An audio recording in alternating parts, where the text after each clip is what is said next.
মনোবীক্ষণ polyclinic, চিকিৎসার জগতে এক দশক। এখন এখানে সব বিষয়ে ডাক্তারবাবু এক ছাদের তলায়। ফোন করুন 7477799515 এই নম্বরে। আরজি করে নৃশংস ঘটনার 1 মাস পার, কর্মবিরতি আন্দোলন জুনিয়র চিকিৎসকদের।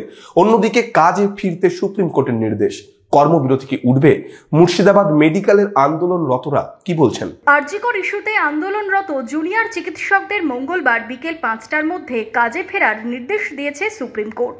যদিও বিচার না পাওয়া পর্যন্ত কাজে না ফেরার সিদ্ধান্ত জুনিয়র ডাক্তারদের। সারা রাজ্যের বিভিন্ন মেডিকেল কলেজের সাথে এই আন্দোলনে সামিল মুর্শিদাবাদ মেডিকেল কলেজও। প্রশ্ন উঠছে, মুর্শিদাবাদ মেডিকেল কলেজ ও হাসপাতালের আন্দোলনরত জুনিয়র চিকিৎসকরা কি করবেন? কর্মবিরতি কি উঠবে মঙ্গলবার বিকেল থেকেই?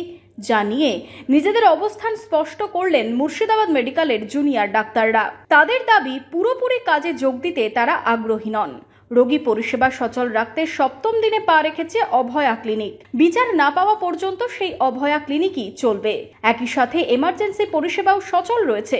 জাস্টিসের জন্য আমরা খুব অবিলম্বে পাই, এটাই আমরা চেষ্টা করছি এবং এর জন্যই আমাদের এই অভয়া ক্লিনিক আমরা এটা চালিয়ে যাব।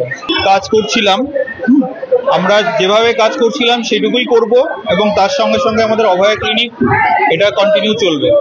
আমরা পুরোপুরি কাজে যোগ দিতে এখন আগ্রহী নই যতদিন না আমরা এই জাস্টিসটা পাবো। এদিকে আন্দোলনরত জুনিয়র চিকিৎসকদের পাশে রয়েছেন সিনিয়র চিকিৎসকেরাও। রোগী পরিষেবার ক্ষেত্রে সচল রয়েছে ওপিডি, আউটডোর ও ওটি এবং ইনডোর। সিনিয়র চিকিৎসকদের সাথে সমান্তরালভাবে জুনিয়র চিকিৎসকদের অভয়া ক্লিনিক চলছে মুর্শিদাবাদ মেডিকেলে, যেখানে প্রতিদিন হাজার হাজার মানুষ পরিষেবা পাচ্ছেন। জুনিয়র চিকিৎসকরা বলছেন, আন্দোলনের সাথেই রোগী পরিষেবা স্বাভাবিক রাখতে এই উদ্যোগ নেওয়া হয়েছে।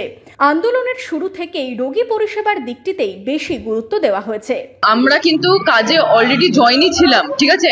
আপনি দেখতে পারেন কাল বলুন বা পরশু বলুন, আমাদের কিন্তু আমাদের কাজ মানে কি? মানুষের সেবা দেওয়া, পরিষেবা দেওয়া, মানুষের সেবা করা। তো সেটা কিন্তু আমরা করছি অলরেডি। আমাদের যেটুকু জাস্টিস পাওয়ার কথা, আমরা শুধু সেইটুকু বলছি যে কিছু কিছু কাজ যেগুলো ইলেকটিভ, যেগুলো হয়, যেগুলো যেমনি কোল্ড ওটি বলি আমরা, বা অ্যানাস্থেসিয়ার পিএসসি যেগুলো বলে, সেগুলোও কিন্তু বন্ধ নেই। এরকম একদম ভুল কথা যে মানুষ পরিষেবা পাচ্ছে না, আমাদের সিনিয়র ডাক্তাররা সেগুলো করছে। আমরা শুধু বলছি যে এই কিছুটা টাইম যাতে আমরা বের করে জাস্টিস পেতে পারি, আমরা লড়তে পারি। আর পরিষেবা পাওয়ার কথা বা কাজে জয়েন করার কথা আপনারা দেখতেই পাচ্ছেন, বা কালকে পরশু যেদিনে আপনারা আসবেন দেখবেন এই অভয়া ক্লিনিক কিন্তু অলরেডি চলছিল। দেখতে দেখতে জাস্টিসের দাবিতে জুনিয়র চিকিৎসকদের কর্মবিরতিও 1 মাস পার করেছে। এর মাঝেই সুপ্রিম নির্দেশের পরও আন্দোলনে অনড় রয়েছেন জুনিয়র ডাক্তাররা। চিকিৎসক ধর্ষণ খুনের ঘটনায় আপামর জনগণের সাথে অবিলম্বে বিচারের অপেক্ষায় চিকিৎসক মহল। Bureau report, imagine community media.